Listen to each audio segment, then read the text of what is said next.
One of this mixture is all you need to beat the cold and flu fast. If you follow our videos, you should already know how wonderful ginger is. This root is one of the oldest and most effective for healthcare in the world. It is powerful anti-inflammatory, able to fight against heartburn, bloating, nausea, and vomiting. It is also capable of aiding in weight loss, protecting the stomach from ulcer, and preventing some types of cancers. But another plant is the ginger family is just as powerful as ginger. It's turmeric originating in Asia. Turmeric is popular spice worldwide. It is used to give color and flavor to dishes, but the benefits of this seasoning don't stop there. Just like ginger, it's able to treat a myriad of problems that affect your health. One of these benefits is that it is an excellent remedy for treating the flu and common colds. For this, just mix turmeric with honey. Surveys have shown that turmeric has the ability to inhibit the growth of bacteria, fungi, and viruses. The other ingredient in the recipe, honey, is not very far behind with its natural antibiotic ability.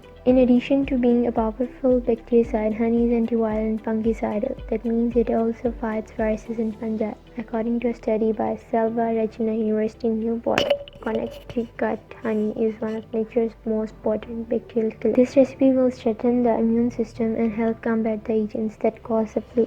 Unlike antibiotics normally sold in pharmacies, this recipe is completely natural and will not disrupt your digestion and the balance of your intestinal flora. Those who use this simple home remedy are impressed by it. Here's how to make this powerful antibiotic and natural anti-flu syrup.